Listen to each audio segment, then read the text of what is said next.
meeting for the 26th of May 2020, which I now declare open. Although it is not possible for members of the public to join us in person tonight, our meetings remain open to the public via live stream on our website, and I extend a warm welcome to those who are watching. So on behalf of Moonee Valley City Council, I respectfully acknowledge the land on which we're meeting, that of the Wurundjeri Wurrung people of the Kulin Nation, and pay my respects to the elders past, present and emerging. Councillors, I've not received any apologies for tonight's meeting.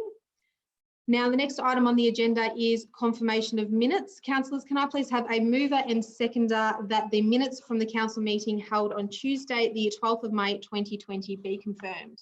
Happy to move it, Mayor. Thank you. Moved Councillor Sypek, seconded Councillor Giachimarici. I will put that to the vote. All those in favour? That is carried unanimously. Declarations of conflict of interest. Does any councillor have a conflict of interest on any item on the agenda tonight? Councillor Nation.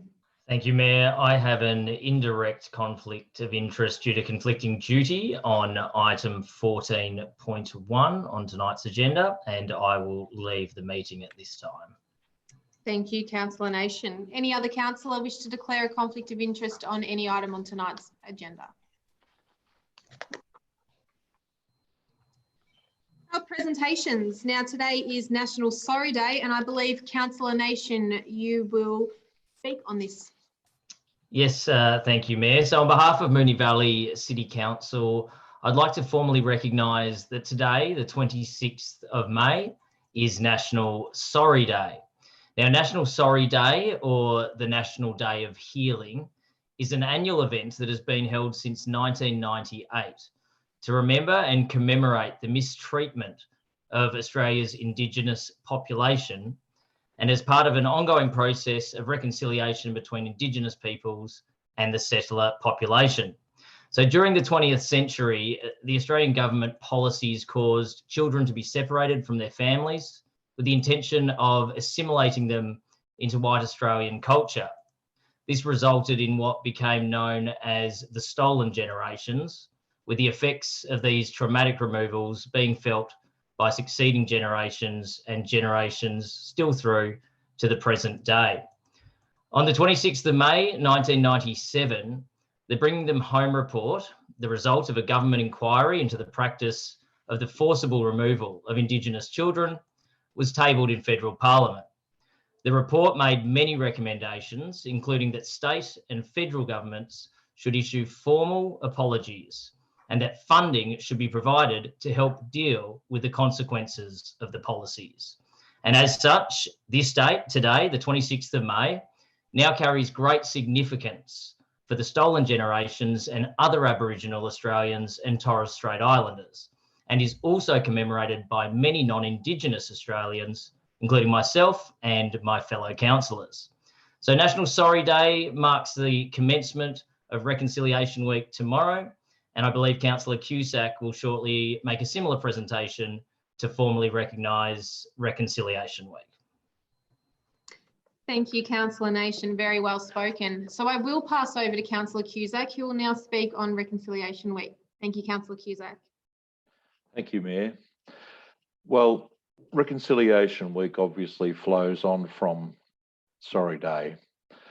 The National Reconciliation Week starts tomorrow and runs through till the 3rd of June.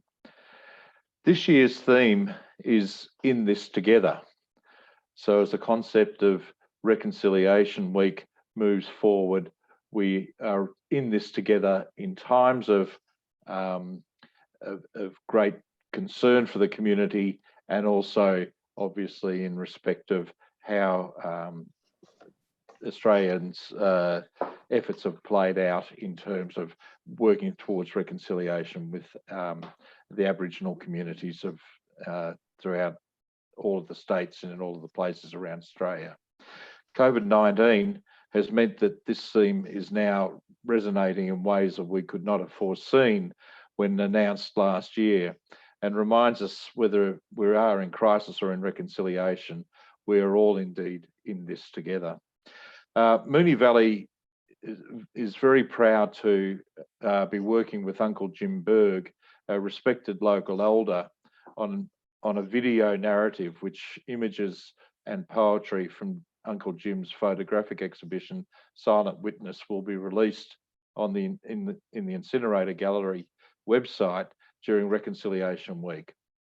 We encourage residents to check this out, and you can also follow Reconciliation Victoria's website to get further advice about events that are occurring and to be able to think creatively about how you might participate this year in National Reconciliation Week. You can do this by attending online events. You can do this by nominating even days in which you might wear particular colours, red, yellow, black for the Aboriginal flag, or other colours, green, white, and blue on other days to represent the Torres Strait Islander flag. There are ideas like showing commitment in your local community, for example, hanging flags, a scarf and lanterns or balloons. And just a final note is that Moonee Valley Council and its work with the Wurundjeri and elders has resulted in a third nomination for a Heart Award for 2020 for the work that is being done in promoting language and the efforts for our young people through the libraries and schools. So that's a great and pleasing thing. Remember Reconciliation Week, we all have a part to play. Thank you. Thank you, Councillor Cusack. So thank you to obviously portfolio holders for those really nice touching speeches. Were there any other presentations for tonight? Councillor Gauthier-Marici. Thank you, Madam Mayor. Last week we recognised National Volunteer Week, which was a great opportunity for us to thank the volunteers for all they do to make Moonee Valley such a great city. Obviously our volunteers make our city more welcoming, more beautiful and more vibrant. We know that there are over 300 volunteers who directly contribute to Moonee Valley services and at least 17,000 Moonee Valley residents volunteering their time to various organisations and causes annually. We know there are so many more though that aren't registered, whether that's delivering a meal to running a canteen or coaching at your local footy club, contributing to our advisory committees and supporting events and activities through Rotary or Lions. It's impossible for us to count every single person out there who finds ways to help when help is needed. We've seen such an outpouring of community spirit during the COVID-19 pandemic.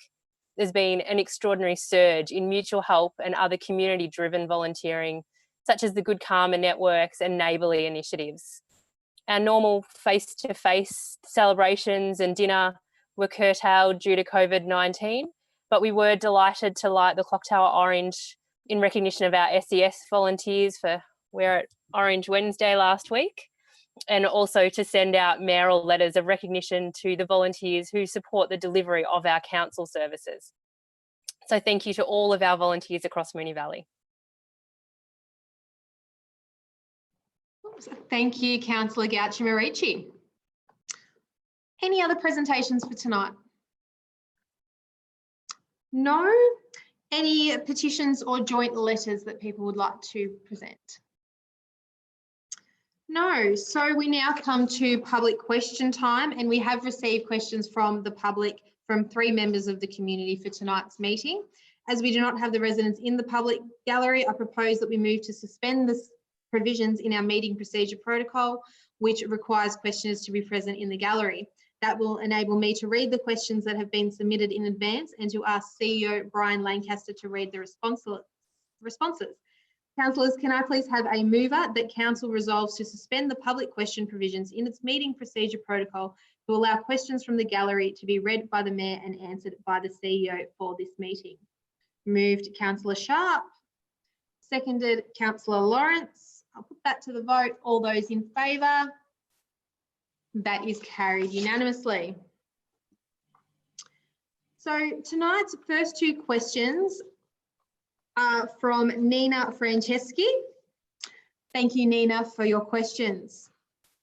Nina's first question reads, at the 5th of May 2020 council meeting, it was announced that council officers have prepared a draft MV 2040 Green Action Plan, which will be presented to council in the near future and will outline an approach to addressing climate change over the next 6 years. My question is, again, this is from Nina, what is the proposed timing for release for community consultation of the draft MV 2040 Green Action Plan? Thank you. I'll pass this to our CEO, Brian Lancaster, to respond. Thank you, Mayor. The Moonee Valley 2040 Green Action Plan is presented to Council for endorsement at the Council meeting tonight. Council's Environment Portfolio Advisory Committee were consulted on the plan in late 2019.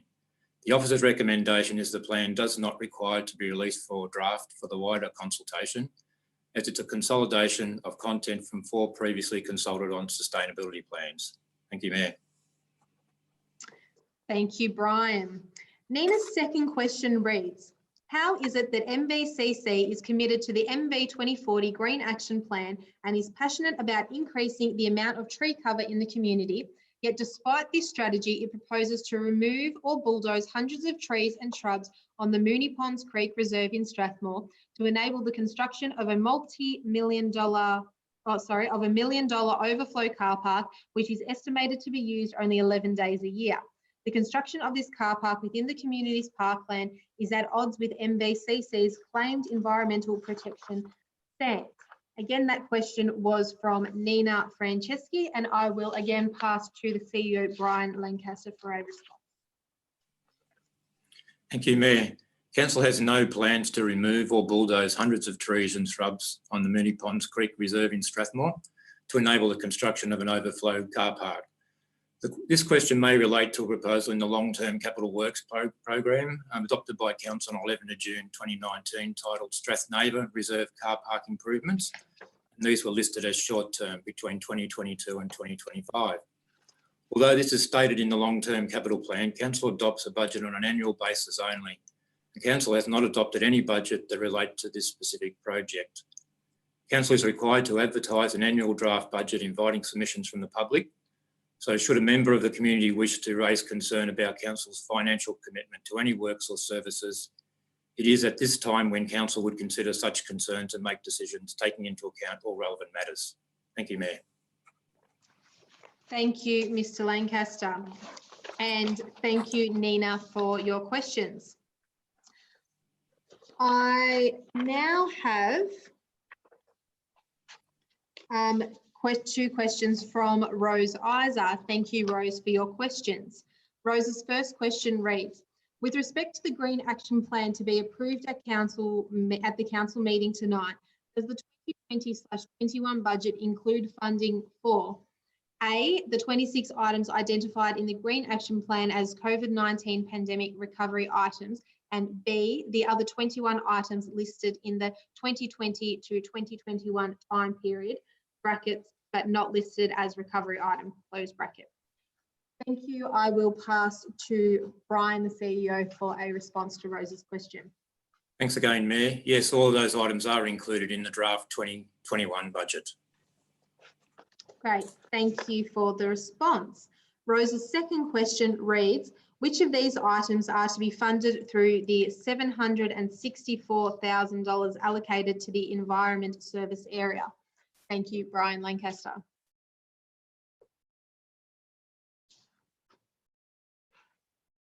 Brian, I'm mindful that your microphone isn't on.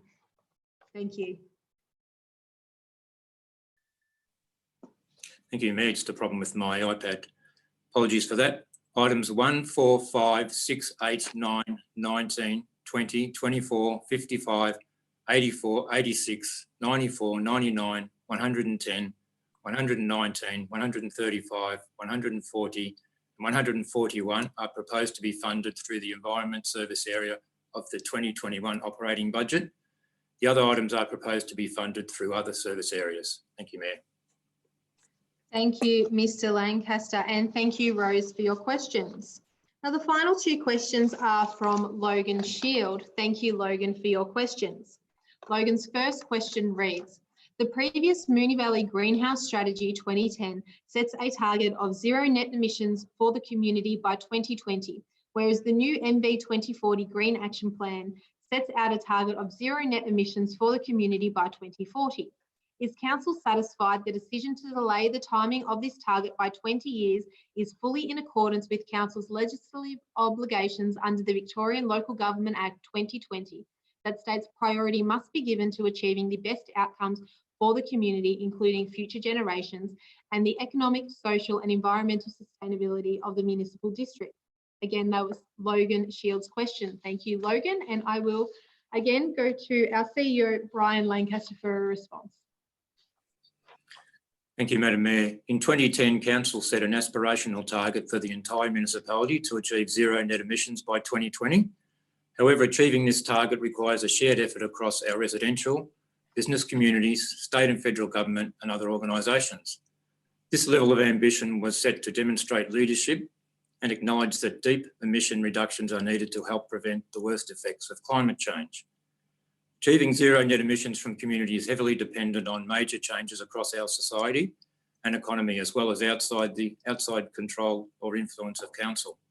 These include the transition of energy supply away from fossil fuel dependency, reducing carbon emissions, which require a change in policy and regulatory settings at federal and state level, stronger financial signals and incentives, technological developments, and a shared effort across government, business, community and other parties. Council revised the highly aspirational target for community emissions set in 2010 and set a target to achieve 0 net carbon emissions from the community by 2040 in the Moonee Valley 2040 strategy endorsed in June 2018. The Moonee Valley 2040 Green Action Plan outlines how Council will achieve this target in more detail. Council knows that it can't achieve such ambitious goals working alone, and that a shared effort across residents, businesses, Council and other levels of government is needed to reduce community emissions. Thank you, Mayor. Thank you, Mr. Lancaster.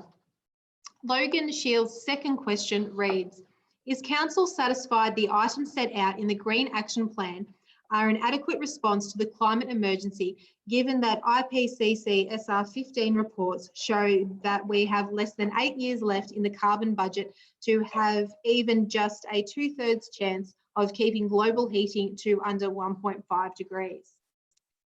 Thank you, Logan, for the question. And again, I will turn to CEO Brian Lancaster for a response. Thanks again, Mayor. Council is committed to showing leadership through significantly reducing its corporate emissions and supporting the community in taking actions. Implementing emissions reductions across the community presents significant technological, economic, social and institutional changes.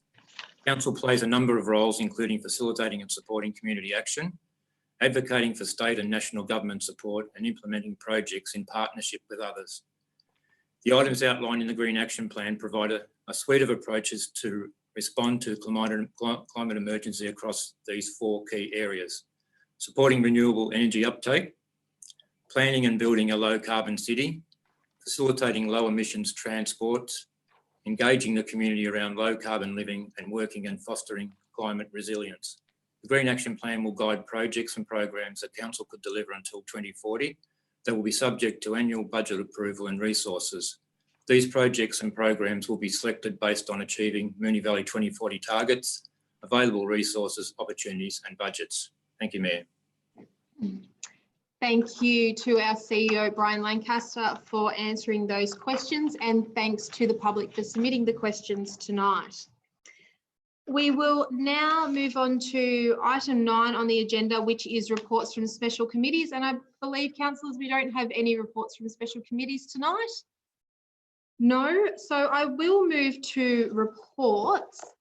However, for reports tonight, I will slightly be changing the order of the reports. Under part 6 of the meeting protocol, I can do that. So I will be moving item 10.5, which is the updated response to Notice of Motion 2019-06, Safety Lighting in Public Open Spaces. Up to the first on the agenda. So, councillors, do I have a motion? I'd like to move the officer's recommendation on that item, Madam Mayor. Thank you, Councillor Sari. And do I have a seconder for that motion? Happy to second that, Madam Mayor. Thank you, Councillor Sharpe. Councillor Sari, would you like to speak to the motion? I will just briefly go over this. It has been a very long, drawn-out matter. I think it came to the attention, or my attention, probably about 15, 16 months ago. And then we've had subsequent meetings and follow-ups, as the report basically states that we received the request for the installation of the lighting at House at Crescent Reserve based on resident concerns and relating to the nighttime safety of the people. On the 12th of November, I moved a motion that we installed 2 environmentally sustainable lights in the walkway between Keilor Park Drive and Darling Close, that being the walkway, and then endorse the officers to undertake community consultation, which I understand has taken place, and the majority, in fact, all of the people at that consultation were in agreement and supportive of getting this expedited as soon as possible. I'm just concerned that it has come back and there have been questions raised with regards to costings, etc.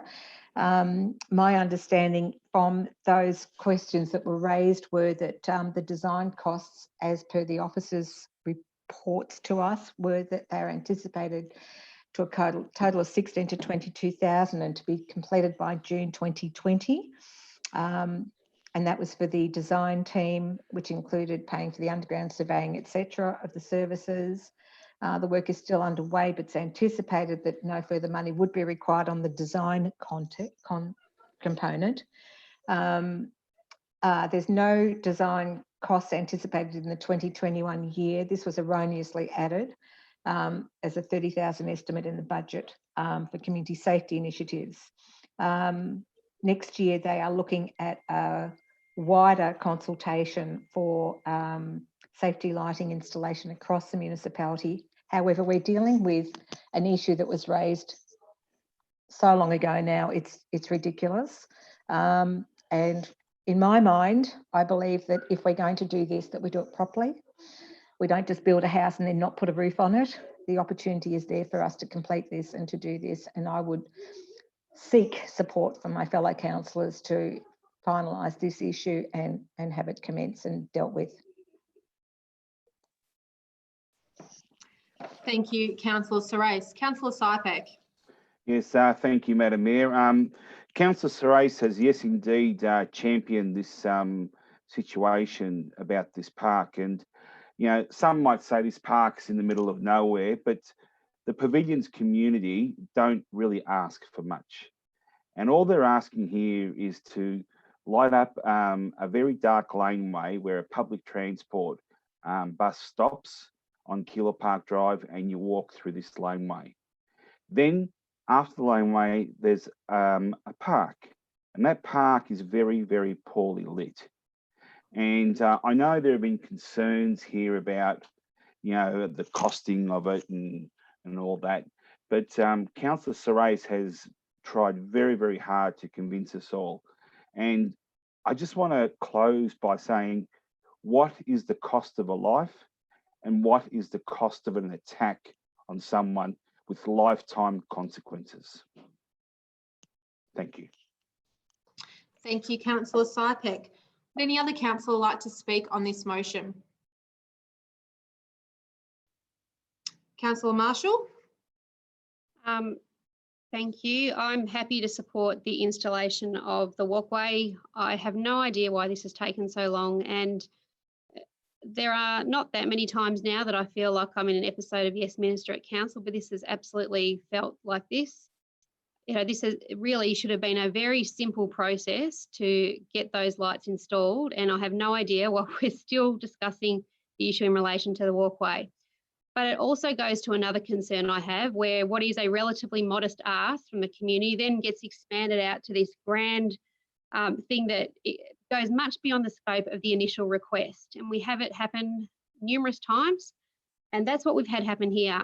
And so now we're looking at a project that would cost around about $100,000 by the time you add up the various figures. My concern is that the community were happy with the walkway. That was their concern. And I'm mindful that the advice from the local police was not to support it. And as a group of councillors, we were mindful of the resident concerns. And so we wanted to support them. So I'm happy to support the walkway. But this, again, has gone beyond that initial approach and the initial concern. And my big concern out of this is if we are going to be doing an audit of all of the lighting concerns in Moonee Valley and then have no money in the budget, because basically this will chew up the money in the budget on one matter, what do we do if we have significant safety risks identified in the audit? And we will, because I know myself and other councillors receive constant requests for lighting. I could go through my emails and drag out a significant number. And so that's why we need to be mindful about making sure to make the whole municipality feel safe, to have appropriate amounts of money allocated for lighting across the board. And we won't if we just go ahead as planned. So I'd be happy to support the walkway. And as I said, the sooner that is done, the better. And with the reserve, I'd be happy for that to be considered when we do the half-year budget review in January, if we can afford it then.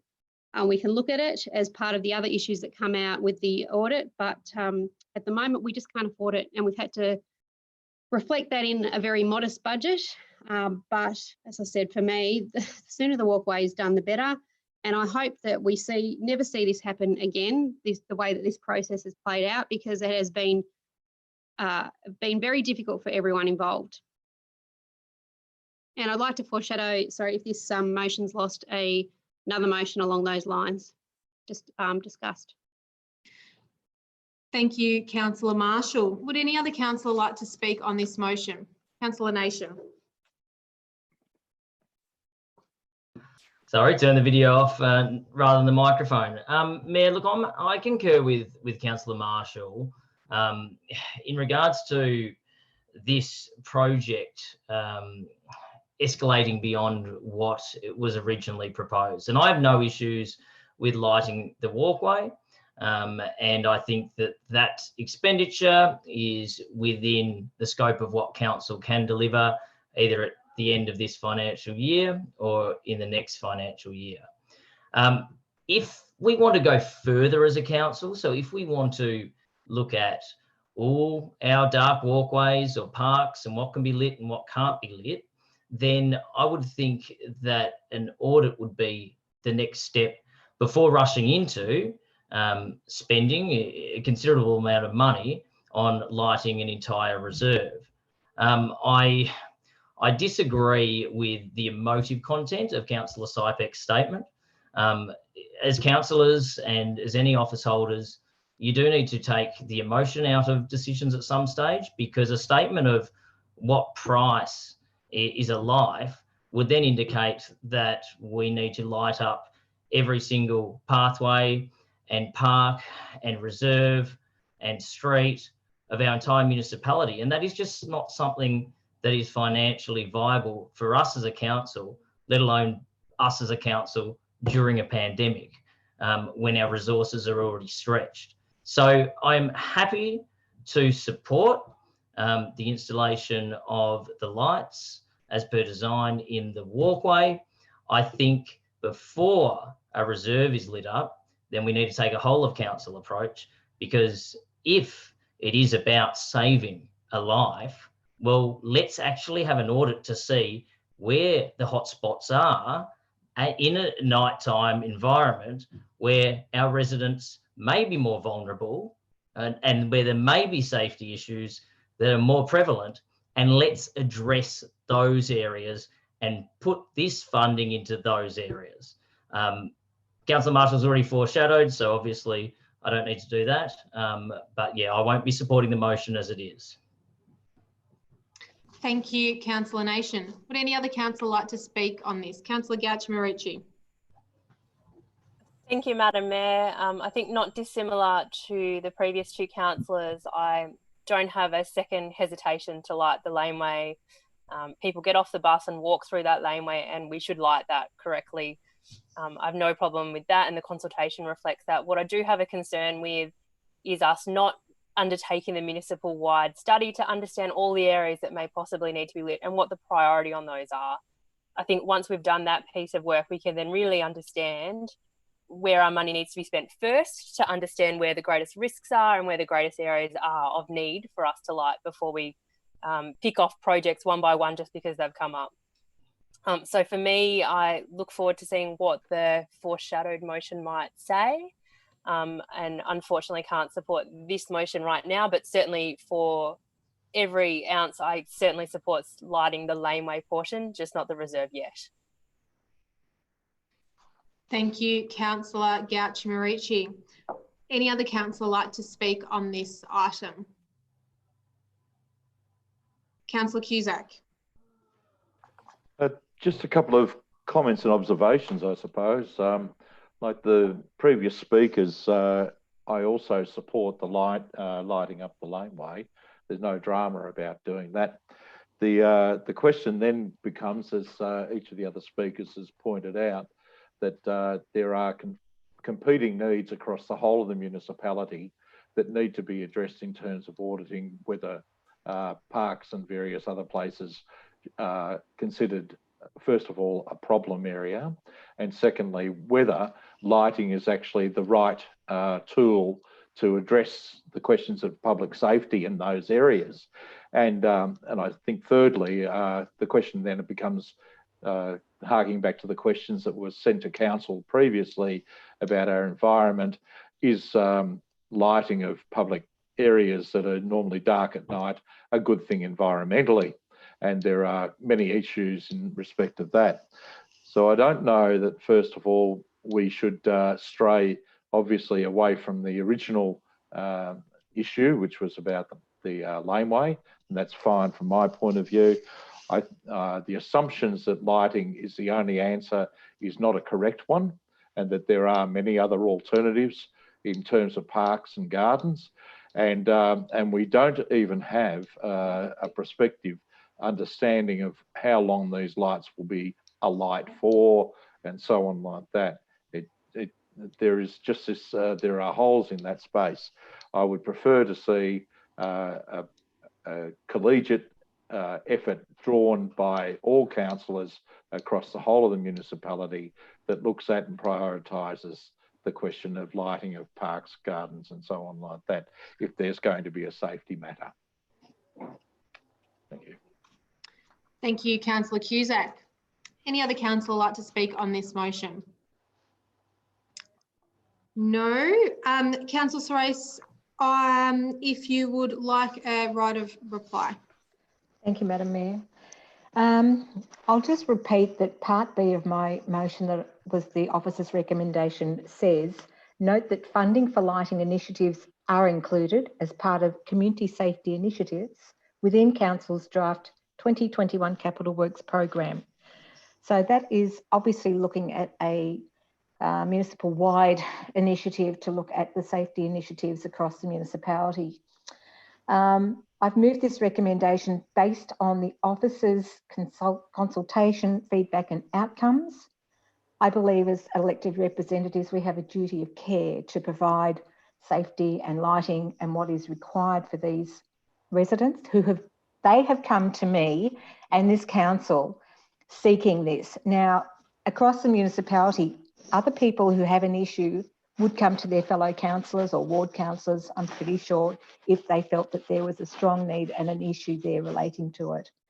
These residents have been waiting for almost 18 months to get something happening there, which is a long time for people to wait for something simple as this.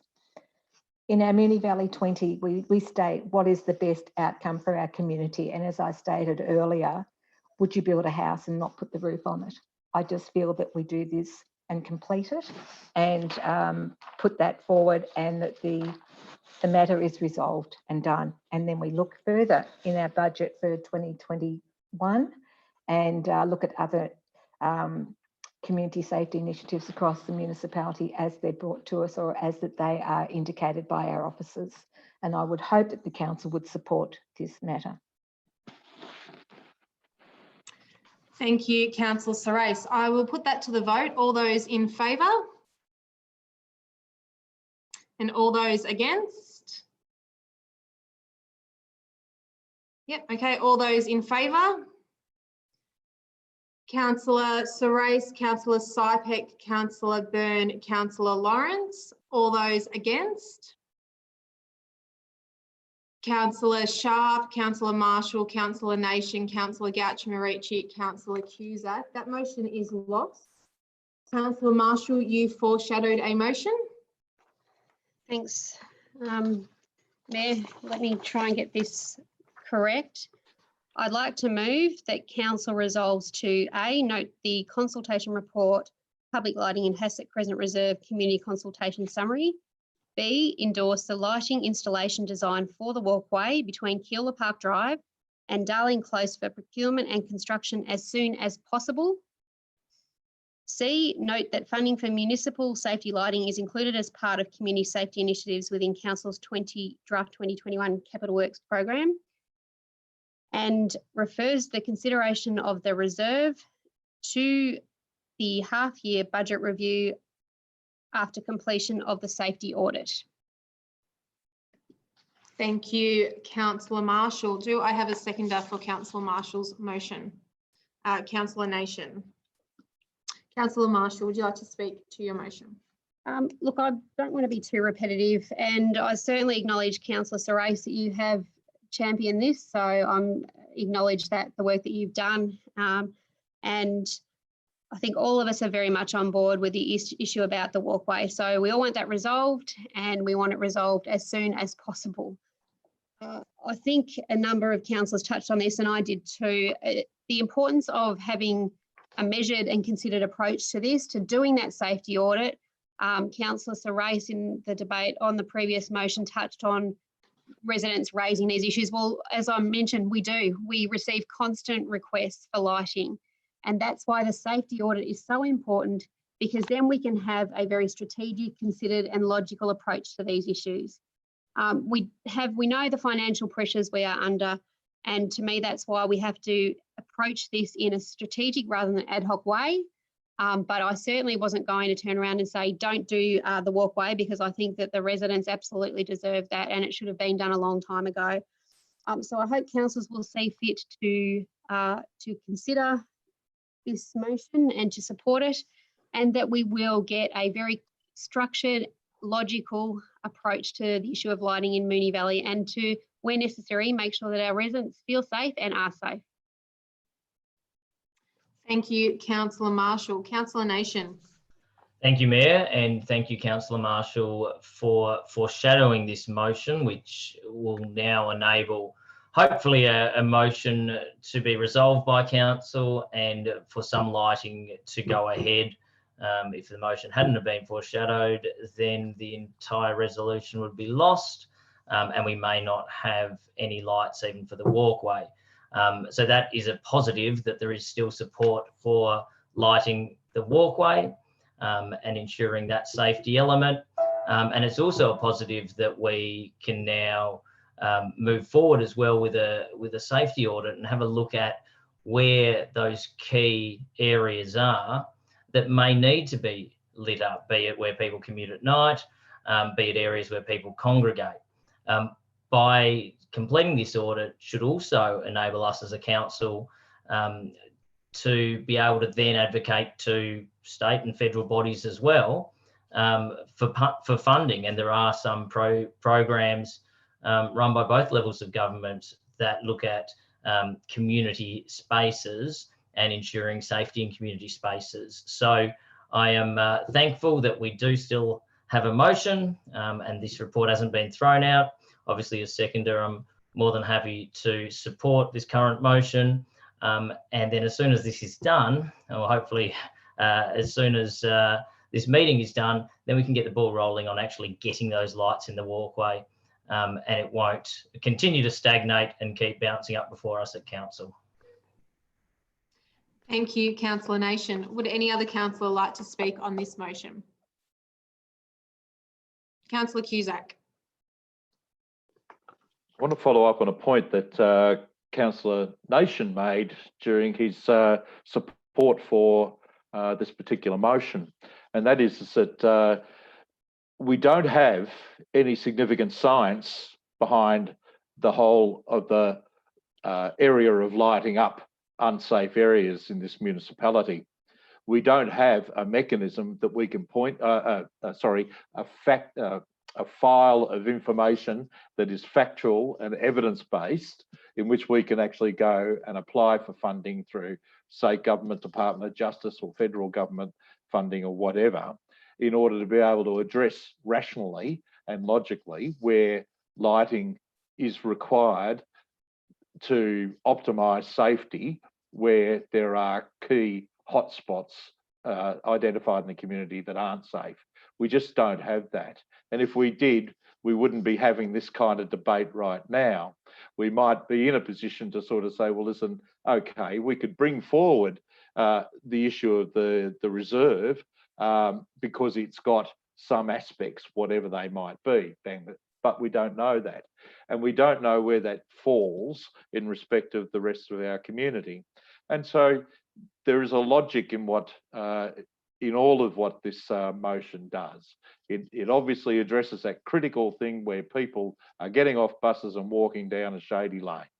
It secondly gets some evidence base into our decision making, which has got to be the basis for why councils do their job, and not some sort of total knee-jerk reactions to all sorts of bits and pieces. Now, I'm not belittling what the people from East Keilor have said is really important, but equally, other people could say the same sorts of things about their own areas. And in a budget environment, how do you make those decisions? Well, you can only logically do that when you've got some evidence.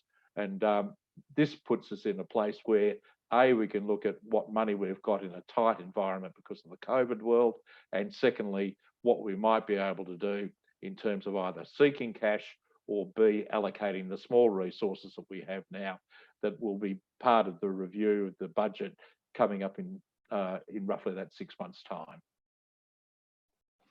Thank you, Councillor Cusack. Would any other councillor like to speak on this motion?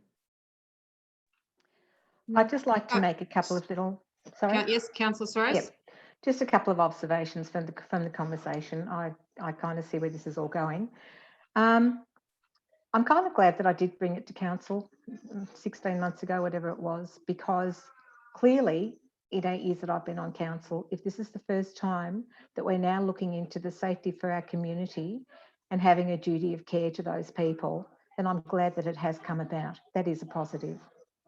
As far as optimising safety, I mean, it's not just about people being attacked or anything. It's about if people fall or if they have an accident there and it's dark, you know, then we're liable for that. So we need to take precautions across the municipality, not just in this spot. But I do note that by at least the motion that Councillor Marshall has moved, that this should expedite the construction as it would be a simpler design in the long term. So I'm happy for that. And I'm glad that, you know, there seems to be generally support across the council in doing that. And hopefully, I mean, in the bigger picture of our budget, I mean, the hundreds of thousands that we spend at VCAT and other things, this is small fry. It's pocket money really in our budget. But if it means that we need to look at the broader community and other areas within the municipality, then by all means, then I'm supportive of that too. So I'm glad that we can at least get it started then. Sorry that we couldn't take it to the end and complete it and just done and dusted, but this is a step in the right direction at least. I'm not feeling too great, councillors. I'll probably bow out of the meeting in the next half an hour if I last that long. So I apologise now for that. But thanks for bringing it forward. Thank you, Councillor Soros. Councillor Sipek, did I see your hand go up? Yes, Councillor Sipek. Thank you, Mayor. Councillor Marshall, thank you for bringing up this alternative. I think this is a happy medium where we are going to get the lighting in the laneway, which I think is probably the most critical part of this. And thank you for suggesting to look at this again at the half-yearly review of the budget. On another hand, I'd like to commend Councillor Soros for really trying to get this through, but unfortunately she couldn't convince enough of our colleagues to get it through. But some of the statements, yeah, I understand. This is not an emotive statement. This is not, you know, there is no emotion in this. We do community consultation with planning. We do community consultation with basically nearly everything in council. We've done the community consultation with lighting up this park. And if you're looking for science, our community is our science. If you're looking for logic, well, go and watch Star Trek, because our community are our bosses and we should be listening to our community. Thank you. Thank you, Councillor Sharpe. Would any other councillor like to speak on this motion? Councillor Lawrence.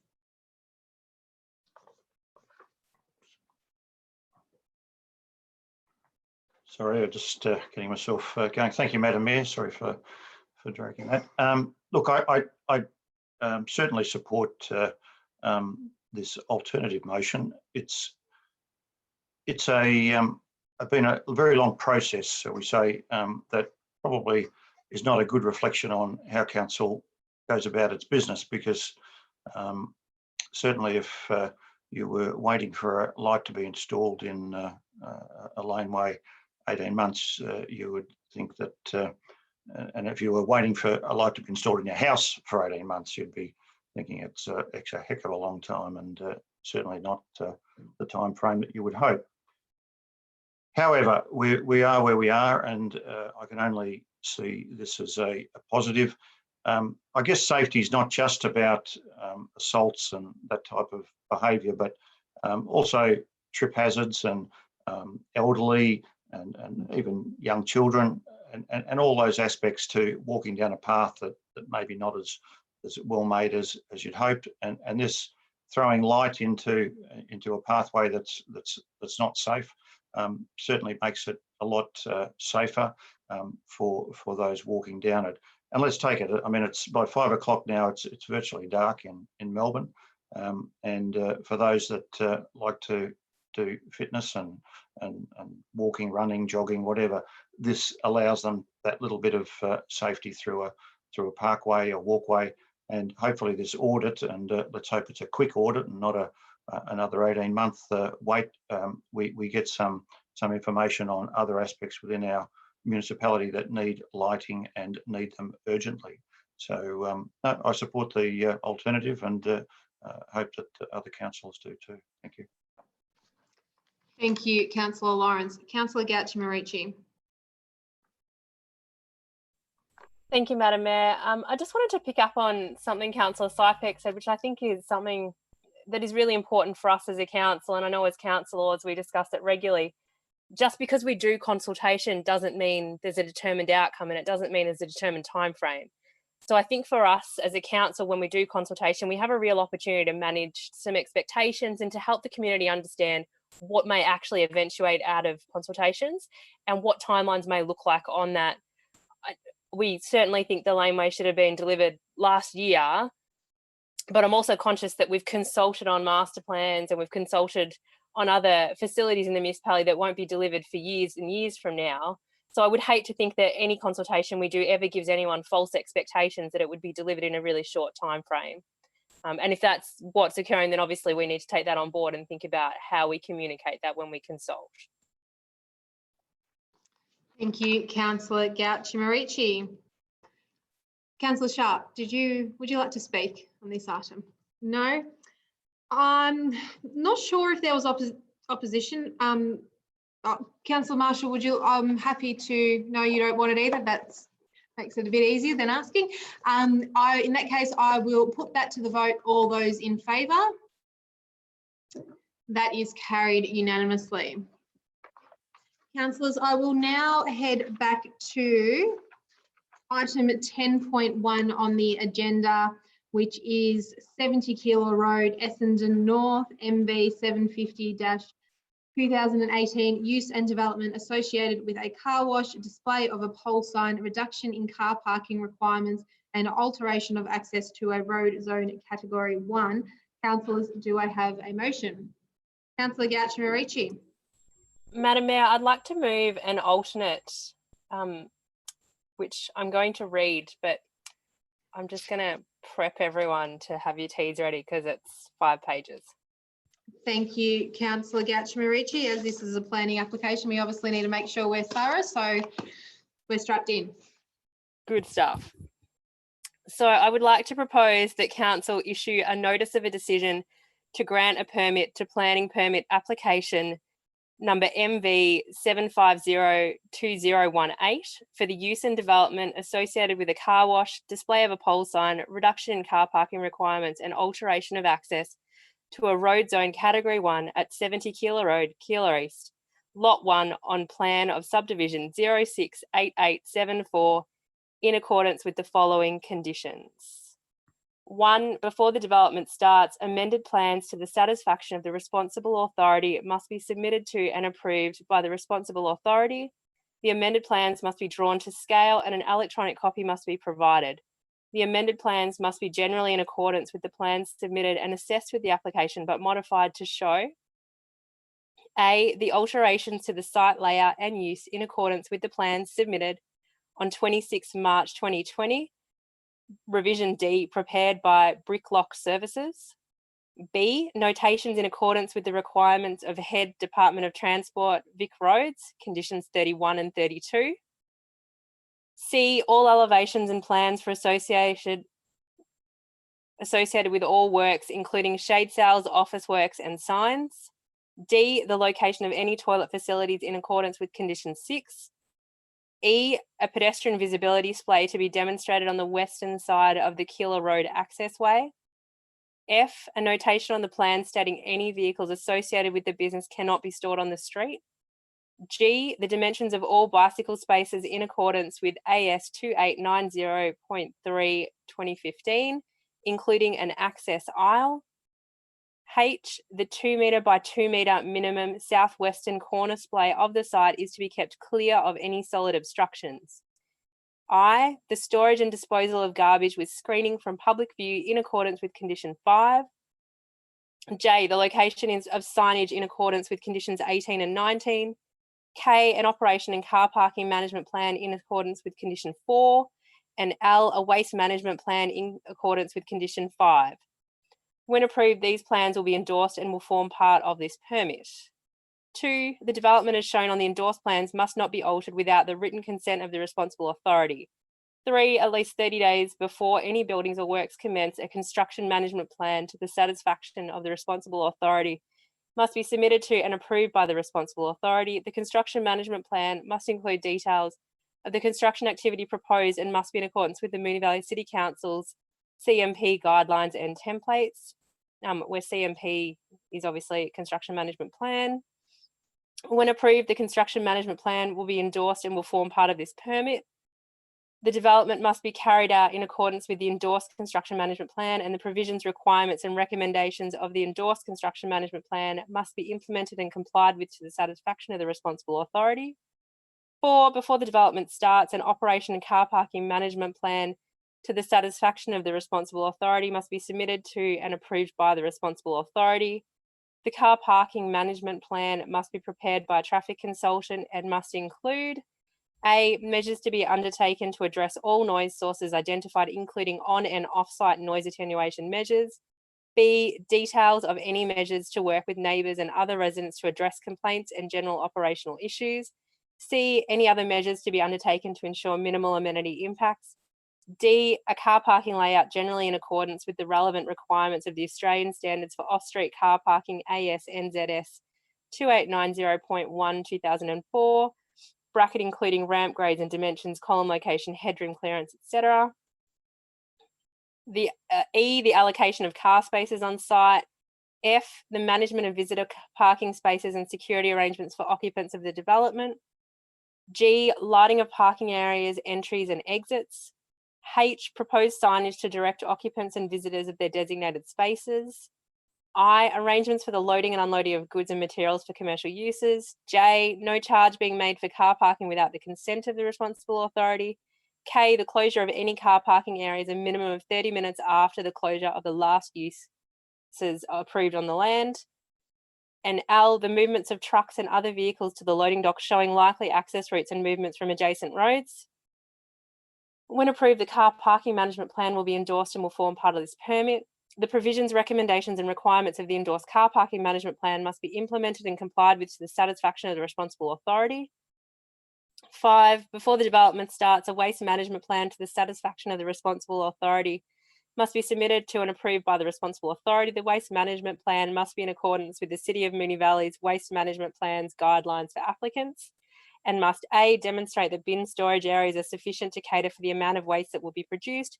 B, specify the types of bins to be used. C, show where bins will be stored. D, provide details of screening and ventilation of bin storage areas. E, identify responsibility for taking bins out and for collection and returning them to bin storage areas. F, identify collection points, noting collection cannot occur from Keilor Road. G, specify how recycling materials will be managed and collected. H, specify bin collection times. And I, if private waste collection is utilised, show access routes for private waste collection vehicles that do not rely on reversing movements. When approved, the waste management plan will be endorsed and will form part of the permit. The provisions, recommendations and requirements of the endorsed waste management plan must be implemented and complied with to the satisfaction of the responsible authority. 6, toilet facilities are required to be provided on site to the satisfaction of the responsible authority. 7, parking areas, loading bays and access lanes must be kept available for these purposes at all times to the satisfaction of the responsible authority. 8, before the use approved by this permit commences, the areas set aside for parking of vehicles together with the associated driveways and access lanes as shown on the endorsed plans must be A, constructed, B, available for use in accordance with these endorsed plans, C, properly formed to such levels and drained that they can be used in accordance with the endorsed plans, D, finished with permanent trafficable surface such as concrete, asphalt or paving, and E, line marked or provided with another adequate means of ensuring that the boundaries of all vehicle spaces are clearly indicated on the ground. In accordance with the endorsed plans to the satisfaction of the responsible authority, the area set aside for parking of vehicles together with the associated driveways and access lanes as shown on the endorsed plans must F, be maintained and made available for such use, and G, not be used for any other purpose to the satisfaction of the responsible authority. 9, before the use starts, a directional sign not exceeding 0.3 square metres in an area must be provided directing drivers to the area in brackets set aside for the car parking and must be located and maintained to the satisfaction of the responsible authority. 10, except with the prior written consent of the responsible authority, the use authorised by this permit may only operate between the hours of 8 AM and 8 PM. 11, except with the prior written consent of the responsible authority, no more than 6 staff may be present on the land at any time. 12, water from the site must be contained and treated on site and discharged appropriately to the satisfaction of the responsible authority. 13, goods must not be stored or left exposed outside a building so as to be visible from any public road or thoroughfare. 14, noise emitted from the land must not exceed the permissible noise levels determined in accordance with the State Environment Policy Protection bracket control of noise from commerce, industry and trade, close bracket, number N1 SEPPN1.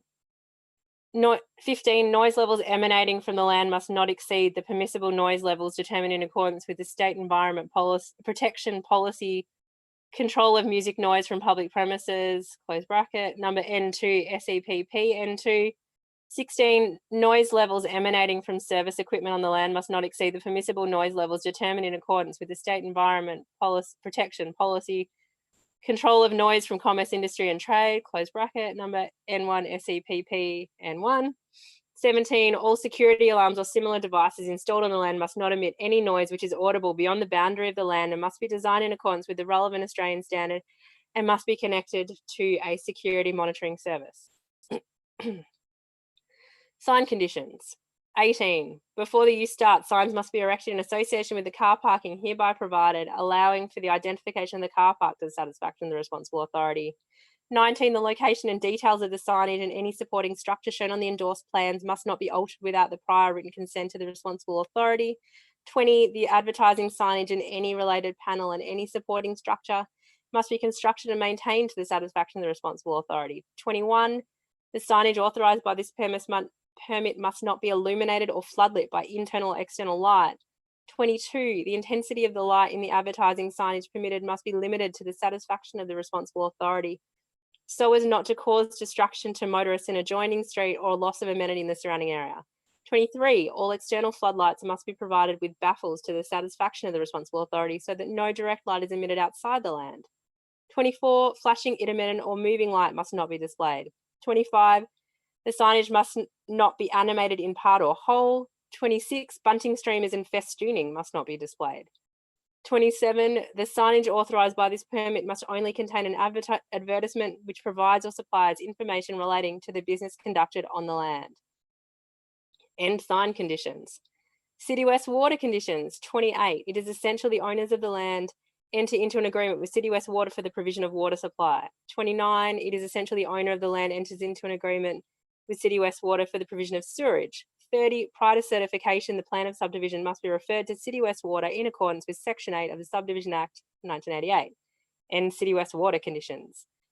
Head Department of Transport Vic Roads conditions. 31, prior to the commencement of the use hereby permitted, the following signs must be installed to the satisfaction of the responsible authority. A, no entry sign at the Keilor Road crossover. B, a sign alerting motorists exiting the Keilor Road crossover to be aware of pedestrians. 32, the existing pole sign at Keilor Road frontage must A, not be illuminated, animated or electronic. B, have any replacement signage panels installed securely to ensure public safety to the satisfaction of the responsible authority. End Department Transport Vic Roads conditions. 33, this permit will expire if one of the following circumstances applies. A, if the use does not start within 12 months of the date of this permit, or B, after 10 years from the date of issue of this permit. Before this permit expires or within 6 months afterwards, the owner or occupier of the land may make a written request to the responsible authority to extend the expiry date. Permit notes, this is not a building permit under the Building Act. A separate building permit is required to be obtained for any demolition or building works. Next dot point, before the development starts, the permit holder must contact Moonee Valley City Council on 9243 8888 regarding legal point of discharge, vehicular crossings, building over easements, asset protection, road consent, occupancy, etc.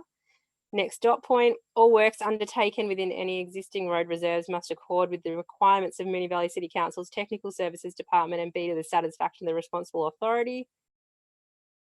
Second last dot point, existing levels along the property line and easements must be maintained. All proposed levels must match the existing surface levels along the property boundary and or easement. Council will not accept any modifications to existing levels with any road reserve or easement. Last dot point, the application should be made aware that the commercial multi-unit plumbing application for the proposed development is required to be lodged with City West Water in order to obtain our servicing requirements. The online application is accessible via our website, http://www.citywestwater.com.au/p+/guest. The end. Thank you, Councillor Gatchimerici. Do I have a seconder for that motion? Councillor Lawrence. Now, just to allow Councillor Gatchimerici to have a drink of water, the reason why Councillor Gatchimerici had to, read out her alternative was the officer's recommendation was a refusal. So normally if someone is, this is just for viewers at home, if we're moving an officer's recommendation, all of the conditions and whatnot that Councillor Gatchimerici just read out, then in the recommendation, whereas because it was a refusal and she's put up an alternative to make it crystal clear for everyone, even though it was long. You can keep drinking, Councillor Gatchimerici, or you're almost good to go. To make it crystal clear, and obviously a planning application, we wanted to make sure that it was all on public record. Another thing to note is that Councillor Sari is feeling unwell and has left the meeting for tonight. So Councillor Gatchimerici, I think that's probably been enough for me to give you a bit of a break so you can catch your breath.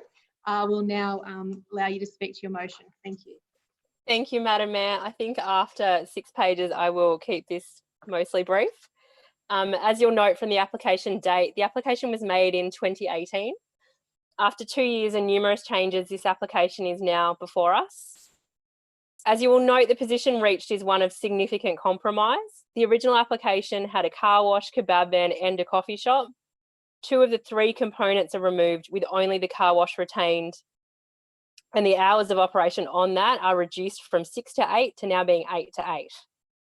When I refer to all of the objections raised, many are now addressed. But more than that, when I consider a key reason provided for refusal as an underdevelopment of the site, I picture what would go here, and then I reflect on those development expectations. As I know many of the objections, I think noise, waste, construction, parking, they would be magnified many times over. So for this reason, the conditional approval equally reflects a compromise. In addition to the numerous conditions which reflect the concerns raised around operations, there is a time limit imposed on this for 10 years, and that allows for a longer term solution to be reached. But in the future, for now, there can be a use of the site in a managed way until that further use is considered.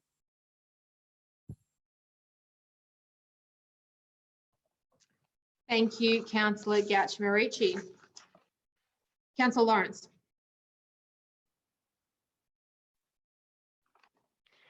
Thank you, Madam Mayor.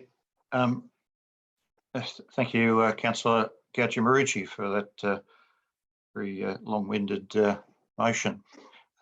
However, this is a planning application, and it's almost a situation where we're reversing the roles of the planning department and councillors. Normally, it's planning who puts forward the agreement to go through with a development, and councillors who refuse it. In this case, the planning department has refused it, and councillors are looking to move it. So the application is for a car wash, and I can say that this section of Keilor Road is probably the most intensive in terms of apartments. If you take that from Service Road right down to the junction at North Essendon, it's almost a wind tunnel, and the apartment blocks are 4 to 6 stories in height, and are just going up willy-nilly along there. In fact, even continuing right along Keilor Road. But here's an opportunity not to put an apartment block in. It's a small block of land by some of the larger blocks along Keilor Road, and it's an opportunity to use it for a car wash, a business that would obviously do reasonably well there, given I'm sure they've done their research into the possibility for people to use it. As Councillor Gauch-Marici said, there's had previously been proposed kebab and a coffee shop there, which has been removed from the application, and so it's now just only a car wash, nothing else. So that to me reduces a lot of the rubbish type issues that go with those type of shops. And the hours of operation again has been reduced, which again is compromising. Traffic management is an issue in Service Street, and can possibly be a problem given that there's a backing on to the rear of the car wash, a martial arts school or something like that, that carries a lot of children and the like at that school, school being a martial arts school. So we've got to ensure that is handled properly, and I'm told that the traffic management is part of the applicant's concern as well. I guess the number of conditions which, if you take into account the sub-conditions, there's nearly 80 of them that I counted in this proposal that's going forward, which is terrific, and it must give some comfort to the local residents that this application for a car wash will be very well conditioned. The conditioning includes, as I counted it, the water use and discharge, noise reduction, car space and parking, traffic flow, lighting, signage, loading and unloading, waste storage, toilets, staff numbers, plumbing, and existing levels out of the street. So we're just about covering just about every base with this one, I would suggest. Overall, I think the application is been compromising. They've compromised and with the planning department, and the outcome will be reasonably well suited.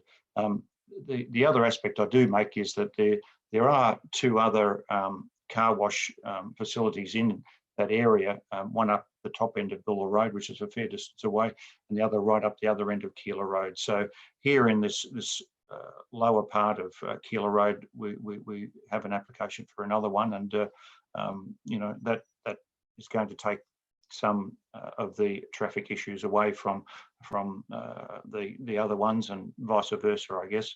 So that's a good thing. Overall, I think it's a good application.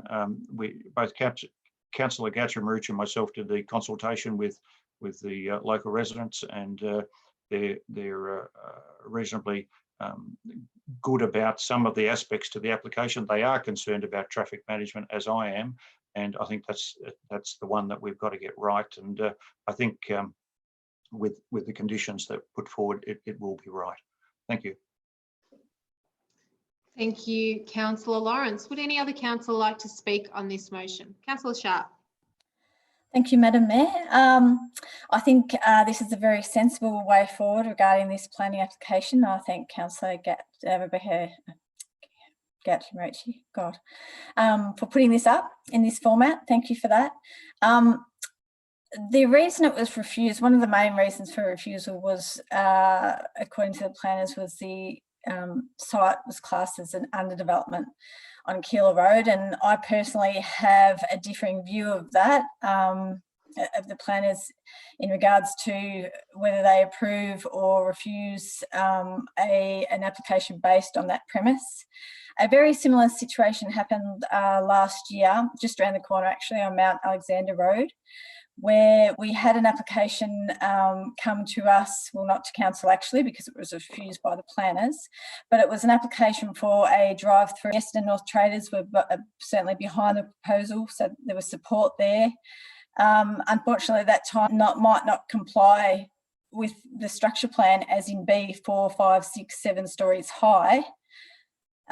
If it's a viable business option, why would we automatically refuse something like that on the basis of being an underdevelopment?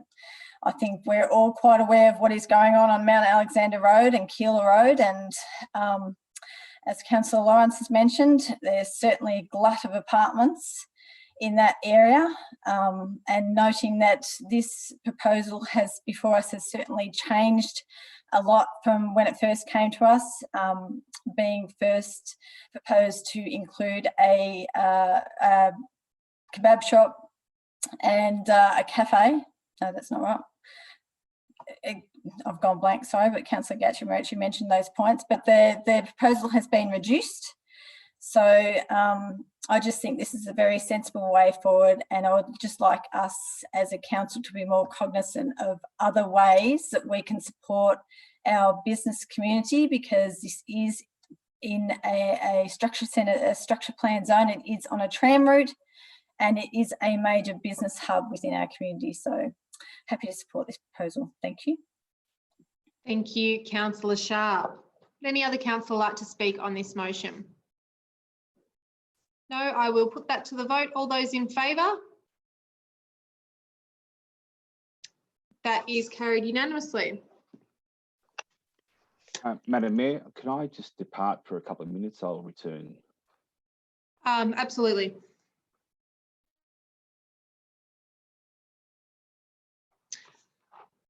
Okay, item 10.2 on the agenda is the Financial Performance Report March 2020. Councillors, do I have a motion?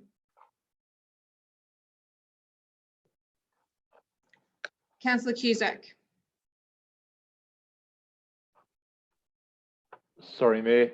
I'm happy to move the officer's recommendation as the motion. Thank you, Councillor Cusack. And do I have a seconder?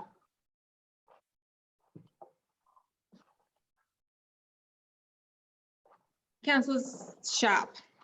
Thank you, Councillor Sharpe. Councillor Cusack, would you like to speak to the motion? Thank you, Mayor.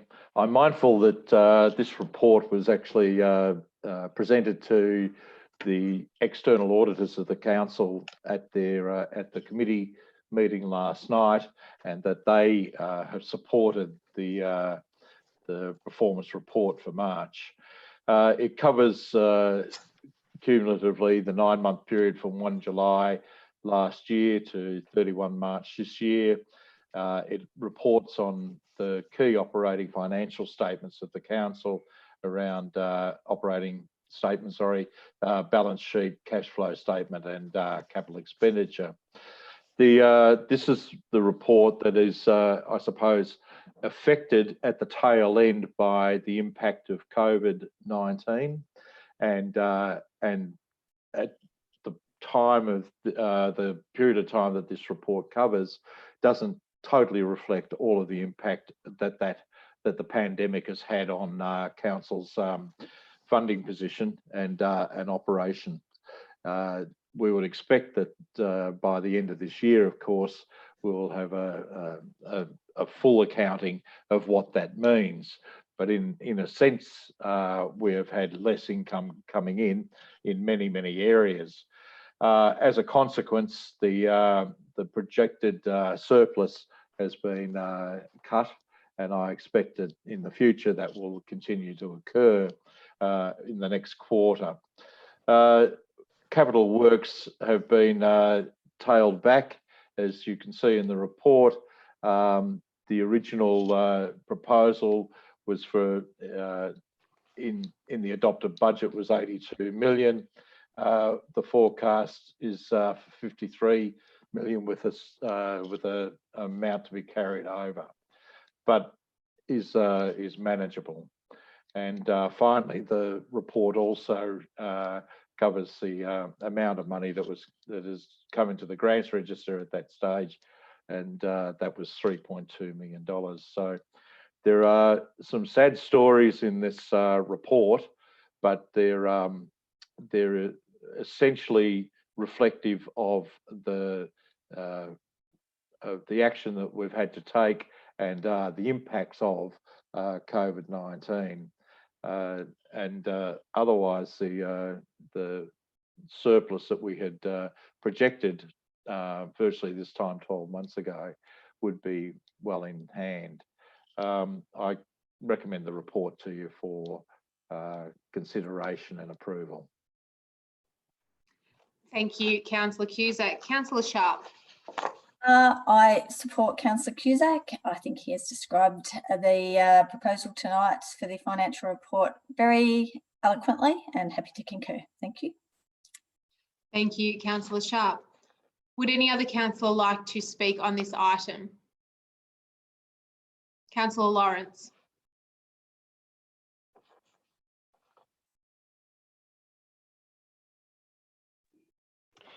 Sorry.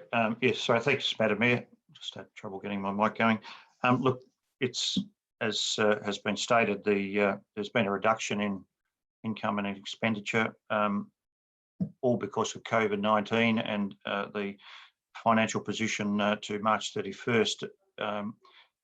It's certainly cognizant to take that into account, that the reduction by 1.5 million in the annual forecast is only just at this stage. At this stage, being March 31st, we've since had April and we've just about finished May. So I'm sure those figures will be hit a bit harder, having taken those 2 months into account as well.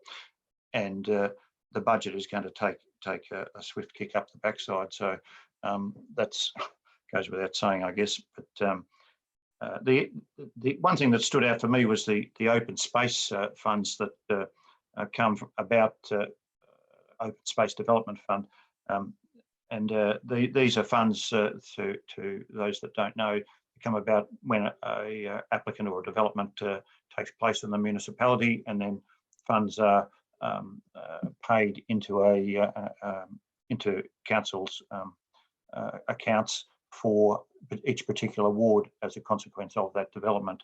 I just raised that those funds are then used for the purchase of property by council and for open space. And I note that we have one being developed down in Mount Alexander Road. I think it's the corner of Wellington Street, for the Moonee ward at the moment, which is terrific. But the funds are, we've got 14 million in Buckley Ward and 10.5 in Rose Hill and 4.3 in Moonee. But these funds must be used for open space. I'll just make that very clear to those that are listening, that these aren't just readily available for anything else. So this is overall, it's a significant amount of money, but as I say, utilised for open space in the municipality. And I commend the report at this stage. Thank you, Councillor Lawrence. Would any other councillor like to speak on this item? No, as there was no opposition, I will put that to the vote. All those in favour? That is carried unanimously.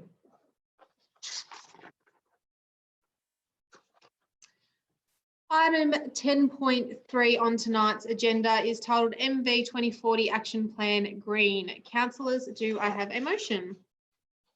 Councillor Marshall.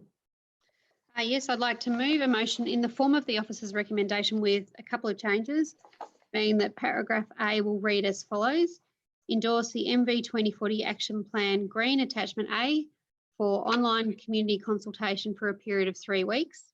And then a new paragraph E, which says, note the significant work that has been undertaken to complete actions in 4 previous sustainability strategies, attachment C in brackets, that given their completion are not included in the action plan, and that attachment C will be shared on the screen shortly.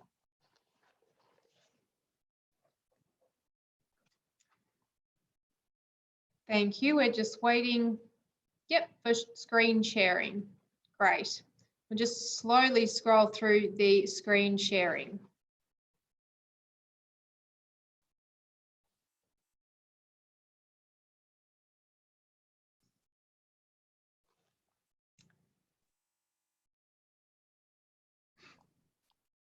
While we're waiting, Madam Mayor, I'm happy to second that. Thank you, Councillor Sharpe.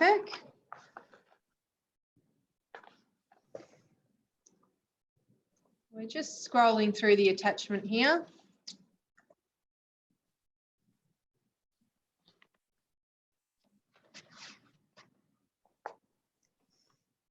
Okay, I believe that is. It is. A little bit more to go. Apologies. Right. Okay, whilst we're scrolling through, Councillor Marshall, I will allow you to start speaking to this motion. I believe councillors all have the right understanding of what the attachment is. Yep, Thank sure. you. Well, obviously, I won't be the only one that is very pleased to actually see the Green Action Plan make it to council. It's been some time in the making, but I'm very pleased to see it's here. And as many of you will know, you will have heard us mention ad nauseum MV 2040.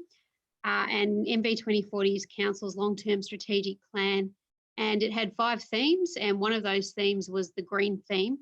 And what the plans such as this will do is actually lead to the implementation of MV 2040. And what we're trying to do as part of MV 2040, which is something that I heavily commend, is to reduce the number of policies and plans and strategies that we have, because when you've got many of them that are out there, it makes it really difficult to keep track of what you promised that you will do. It makes it difficult for community members and others to actually work out, all right, well, what's council's commitment in relation to this particular issue? So I think it's a very sensible approach to try and minimise the documentation that we have. And that's what we have here, which is essentially a plan that's a consolidation of the 4 draft plans that were produced a couple of years ago, and various other strategies and plans too that were adopted in a range of different dates, and they're all set out in the actual recommendation in the report. Now, one of the things that was really important to me and other councillors I know was that we sought some confirmation from officers that all of those matters, as they'd been brought across into the new action plan, that nothing had dropped out. And I think that's really important, because as you're doing these sorts of consolidation processes, that is something that can happen. And so we've had the confirmation that that is the case. There's one matter that hasn't been carried over, and again, that's the details of which are set out in the report, but basically because the view is that that now sits with the state. And why attachment C is something that I've tabled is that that's a summary of the officers of work that's actually been completed since 2018. I think that's really important that that information is on the public record so people are aware of what's been done. And as I said, noted that they're not included in the Green Action Plan because they're matters that have been ticked off on. So the action plan, as you read through it, and it's actually, again, really pleasingly, it's a very easy document to read, because sometimes you read through policies and strategies and your eyes start glazing over once you get past about page 3 or 4. But this is actually a really simple, very practical document. We've got the 4 strategic directions coming through MV 2040, and some of you will know them, but we've got the city that's low carbon, a city that is green and water sensitive, a city that rethinks waste, and a city that is cool and climate adapted.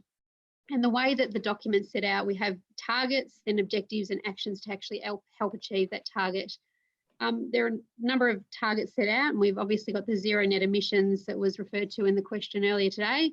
So that's for the community, and reduce net emissions from council operations by 95%, to achieve 30% canopy cover, to divert 90% of household waste and waste from council operations from landfill, to create a city that achieves climate resilience through supporting the community and planning a built environment that adapts to a changing climate.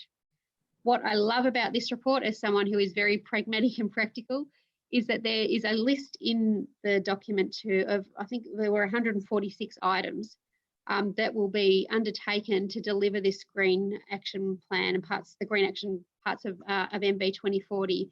It's got a time frame for delivery, which again is really important in terms of accountability, and it's got also an indication of the approximate spend that will be required.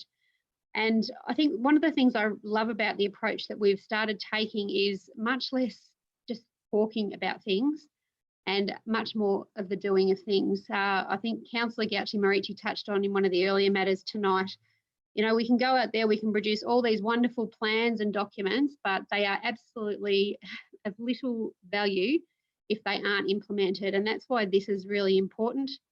This is a clear document which sets out what we're going to do to achieve that green plan. You can see there, as I said, it's very easy to read.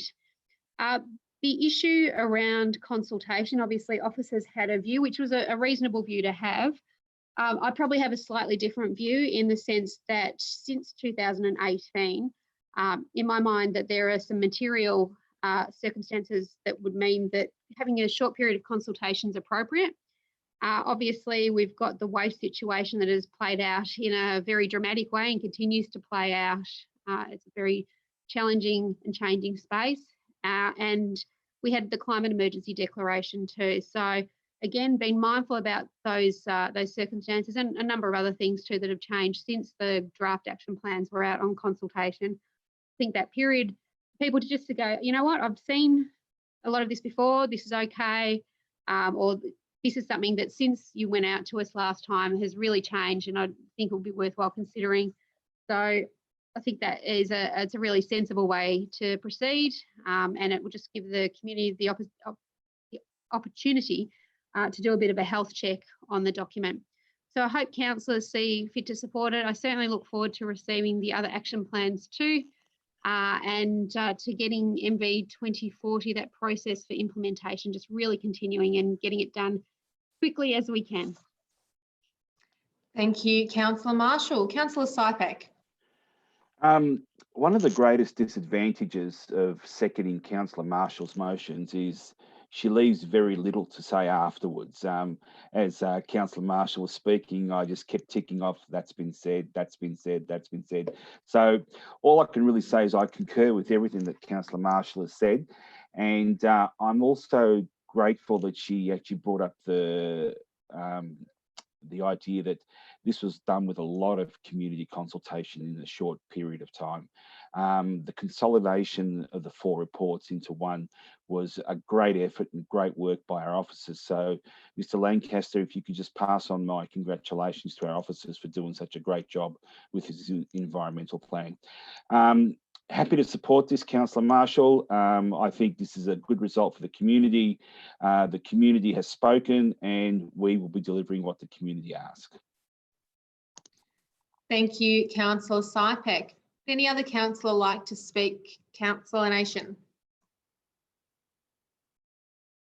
Thank you, Mayor, and I will attempt to elaborate on what Councillor Marshall has covered. And I think this is a really significant point in not just this council term, but for our entire council, because this is the first action plan relating to our guiding document MV 2040 being launched.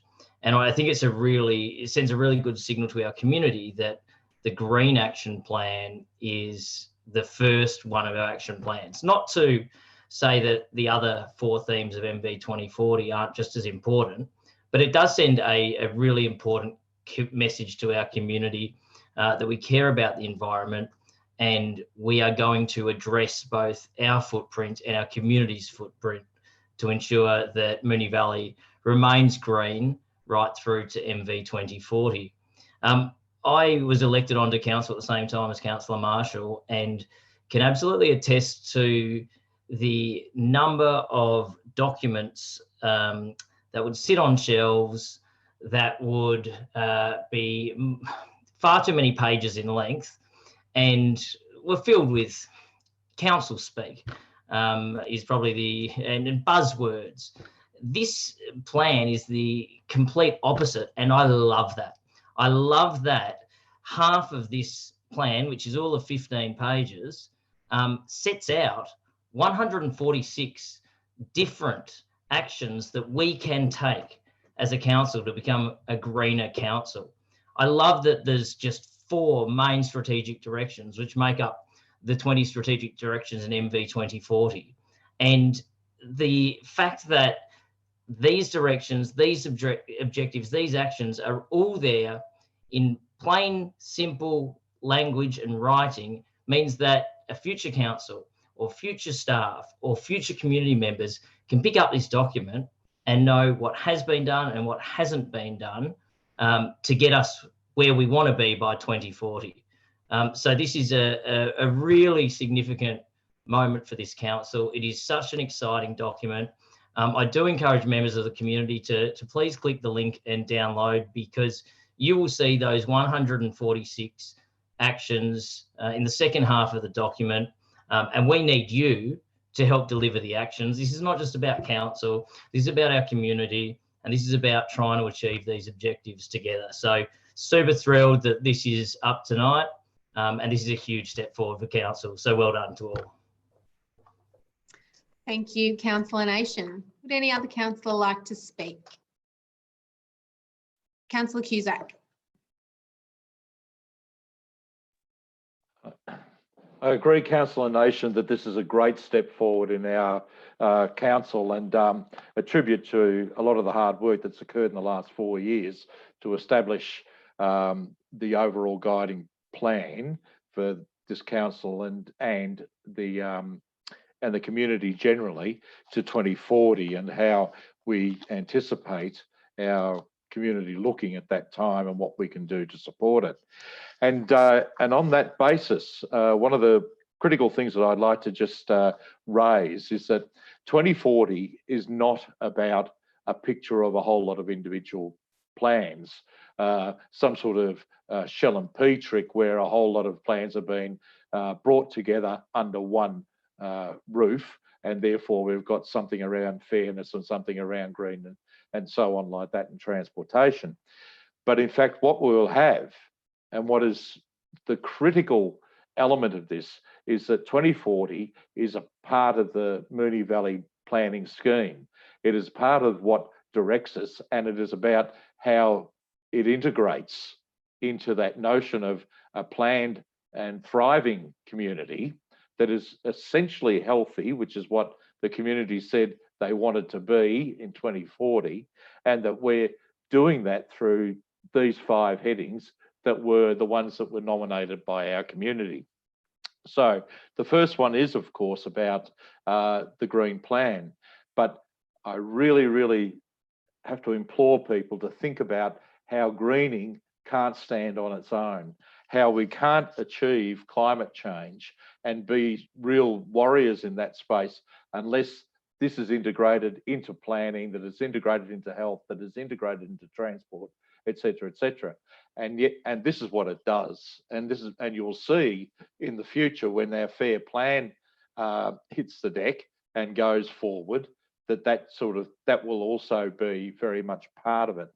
I think also one of the things that people are very concerned about having coming out of this pandemic, and we hear the words a lot, and it was even a big discussion last night on the ABC on Q&A, was what will the future look like post the pandemic? And everybody's in agreement that it will be very different. Well, the difference is created through an expression and what will be found through the actual application of the plans and the actions and the strategies that are in this green plan, integrated with planning itself to get better design that supports greening, etc., like that, and therefore ultimately supports health. And I remember back in the old days when I was first educated and any of this sort of stuff, there were always 4 big pillars for everybody's, for the well-being of people. And it was around your health, your education, your housing, and whether you got a job. And this all works into that. And it's not about seeing these things separate. Although, of course, to get things done, you have to bite off little bits. You can't swallow the elephant all in one hit. I really applaud the plan, and well done to the council officers who have been part of getting it up. Thank you, Councillor Cusack. Would any other councillor like to speak on this item? Councillor Sharpe. Thank you, Madam Mayor. One of the key targets in MV 2040 is to achieve our goal of 30% tree canopy.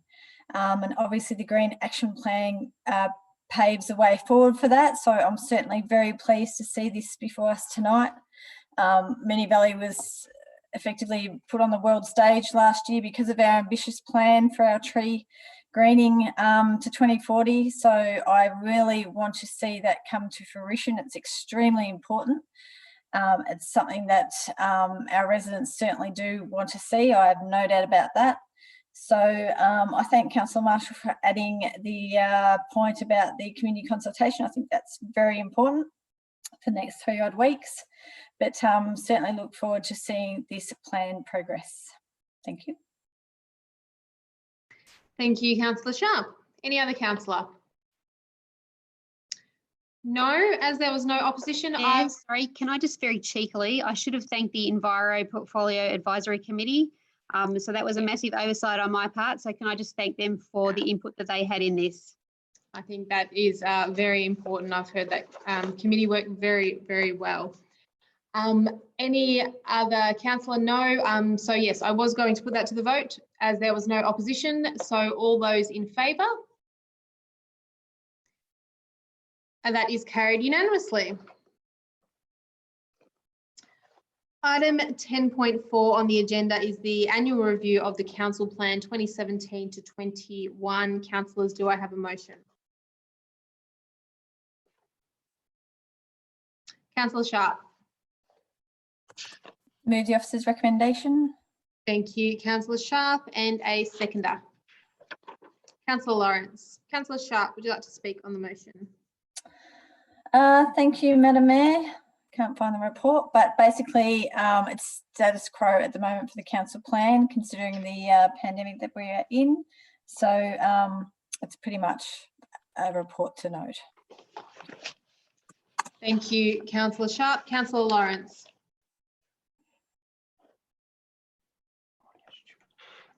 Thanks, Madam Mayor. Look, no, nothing further much to add. It's as Councillor Sharpe said, it's a report that really tells us that there's no adjustment required because the COVID situation and the pandemic is still in play. So once all that sorts itself out, then we can go forward from there. Thank you. Thank you, Councillor Lawrence. Any other councillor like to speak on this item? No, I will put that to the vote. All those in favour? That is carried unanimously. Now, for those of you who are just tuning in now, we did already vote and debate on item 10.5 earlier on in the night. So I'm sure on YouTube you can fast forward to have a look to see how that went. So we'll move on to item 10.6, which is response to notice of motion number 2020-04, construction access to public sites. Councillors, do I have a motion? Councillor Marshall. Thank you. I'd like to move a motion in the form of the officer's recommendation with the addition of a point D, which reads, review all relevant construction permit fees and charges as part of the mid-year budget review process. Thank you, Councillor Marshall, and a seconder for that motion. Councillor Sharpe. Councillor Marshall, would you like to speak to that motion? Yes, thank you. This is a response to a notice of motion that I put forward a few months ago. So I really thank the officers for getting this report back to us in such a timely manner. It's appreciated. And it came out of various concerns that I'd had raised with me, and I know other councillors have had the same concerns around developers and their contractors using public spaces as part of the construction process. Now, I firstly have to acknowledge that this is a difficult and complex area, and I think that goes without saying in some ways, but I would like to just put that out there. So I note that it's not just a black and white thing where you can turn around and say absolutely prohibiting the use.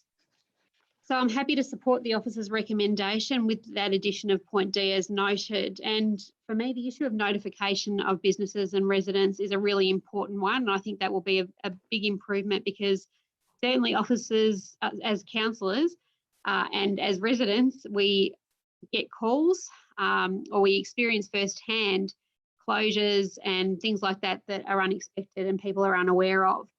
And that can really catch people out and cause significant inconvenience. So the greater the level of notification we have, the better, in my view. Training additional officers to provide them with the skills necessary to enable them to undertake enforcement action is really important.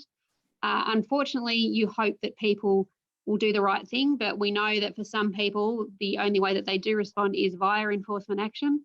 And so that, again, increasing the pool of people who can do that process and take evidence correctly and all of that sort of stuff is really important. So I'm pleased to see that that's been proposed.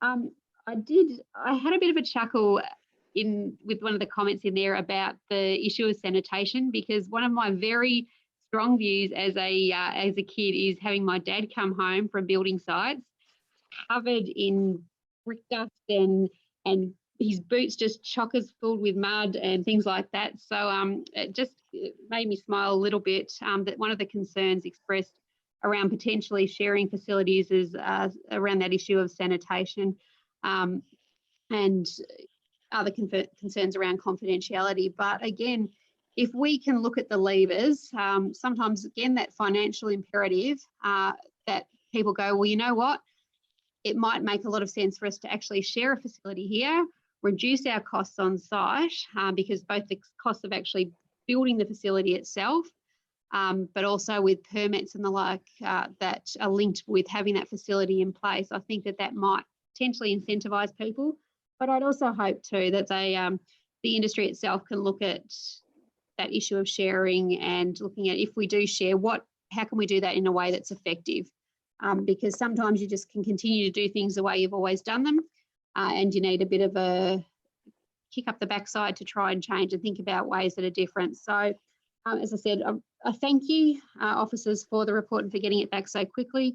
And note again, we've made that view or had that view around the review of fees and increasing fees, that now is not the right time. And I agree with that given the uncertainty, although again, the building industry has continued on as it is, but certainly if you look at some of the projections in relation to approvals and expected works, we don't know how that will play out. So, but I think again, it's something that if we get back to normal business, if you like, business as usual, that this is an issue that needs to be considered again, because the inconvenience to residents, to traders, to businesses at times is really, really significant. So thank you, Mayor. That's all I need to say. Thank you, Councillor Marshall. Councillor Sharpe. Thank you, Madam Mayor. I commend Councillor Marshall for bringing this to Council's attention. Look, the building industry, I believe the majority of the members do the right thing, and there's always that one or two rogues that do block off streets. And I remember about a couple of months back, I was caught in one of these ones where there was a building going up in a very, very small street in Moonee Ponds. And when I turned down there, the car park was overtaken by all the tradies parking their trucks there. They were unloading machinery there. So the whole car park was completely taken up, and no one knew about it. So that's just one typical example. But yeah, look, I think this is the move in the right direction, and the industry, I think, will be fully supportive of what what this report says. Thank you, Madam Mayor.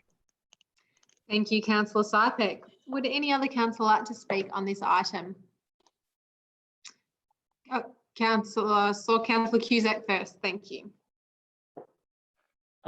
Just very briefly, Mayor, and I support the item, of course, and I think it's a very sound motion. I like the idea of A, which is to obviously make it compulsory that people don't get surprised or ambushed by these changes that are occurring, and that we do have the opportunity to work closely with developers and builders to work out a decent plan rather than something that has just been dreamt up by them in a rush to accommodate a particular idea that they've got in their mind. And so in terms of their project planning, it should be a requirement that they think about this consistently as part of their project plan, and not, as I said, be something that comes out and surprises residents. I like number B, part B. I'm particularly interested in it.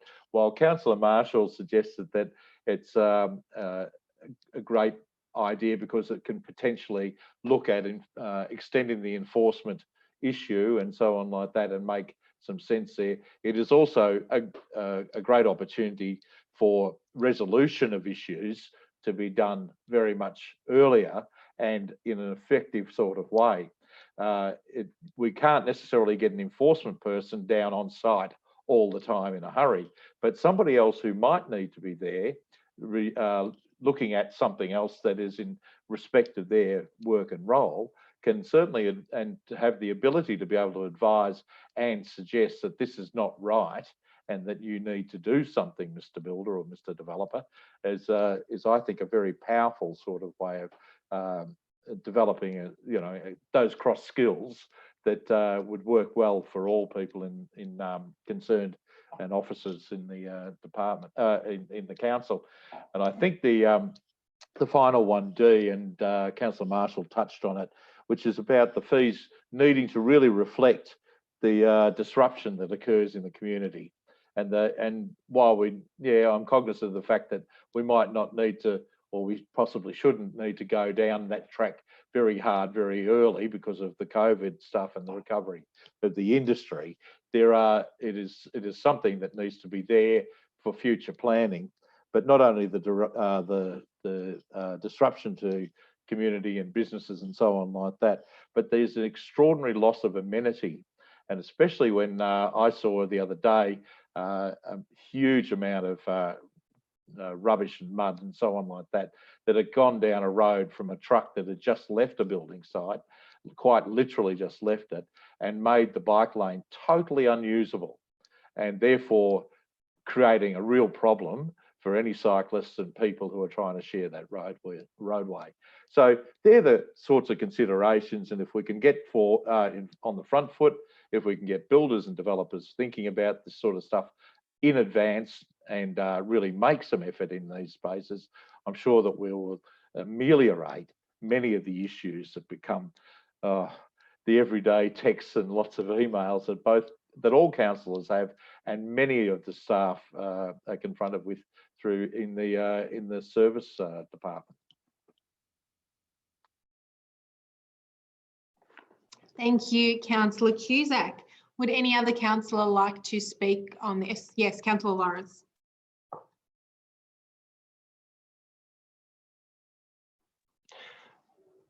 Just very briefly, Madam Mayor, look, this is probably, as Councillor Cusack alluded to, probably the greatest number of complaints I get as a councillor are to do with building sites and residents who have their driveways blocked, their nature strips driven on, their trees in their nature strips, if they're small, wrecked, and so many complaints about just petty little things that, if the builders and the tradesmen who are working on these sites take a bit of care and make a bit of effort, and I think that word was used by Councillor Cusack, I think that's an important aspect here.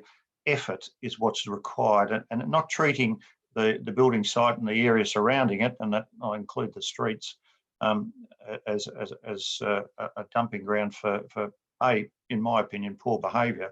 And it just takes a little bit of concern and a consideration of your fellow neighbourhood, and we'd all get along, and we'd get far less complaints, and life could be a lot easier for everybody, including the builders. So I think going forward, this has obviously been a problem for a long time, and one that needs to be addressed.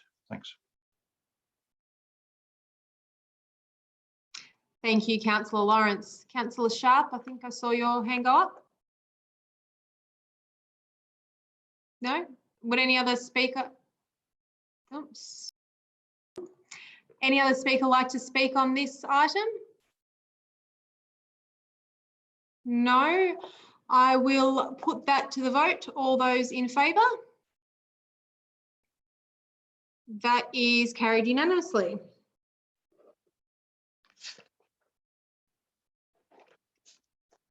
Item 10.7 on the agenda is the appointment of independent member to Audit Committee. Councillors, do I have a motion? Councillor Sipek. I'm happy to move the officer's recommendation, Madam Mayor. Thank you. And seconder? Councillor Gauchimarici. Councillor Sipek. This is very self-explanatory. It's just the reappointment of the independent audit member, who's been a very valuable member of the Audit Committee. Thank you. Councillor Gauchimarici. Thank you, Madam Mayor. Just briefly to echo Councillor Sipek's comments, Lisa's been a fantastic member of the Audit Committee, who we're really lucky to have on the committee. So really pleased to see her extended for 3 years. So. Thank you. And would any other councillor like to speak on this item? Councillor Cusack. Just to endorse exactly what Councillor Sipek and Councillor Gauchimarici have said, it's wonderful to have a person like Lisa, who lives in our municipality and is a really active and conscientious member of the Audit Committee. And one thing that I've discovered is that certainly not afraid to ask a question and drive a point. So she is a great contributor and a great attribute for the Audit Committee. Thank you, Councillor Cusack. Any other person like to speak on this item? No, I will put that to the vote. All those in favour? That is carried unanimously. Now, councillors, we don't have any notices of motion tonight. However, I will call for urgent business. Do we have any items of urgent business tonight? No? Delegates report. Would any councillor like to report anything as their role as delegate? No. Confidential reports. Now, the next item of business is confidential reports, and there is one confidential report this evening. Councillors, can I have a motion that the meeting be closed to members of the public in accordance with section 66(2) of the Local Government Act 2020 to allow for consideration of confidential information under section 3(1)(a), council business information being information that would prejudice the council's position in commercial negotiations if prematurely released. Mayor, can I just, before we move that motion, just note that because of a conflict, I'll be logging off now, so that can be done before we move to confidential items. So I'll be leaving the meeting now. National Sorry Day, everyone, and please get around our Reconciliation Week activities. Thank you, Mayor. Thank you, Councillor Nation.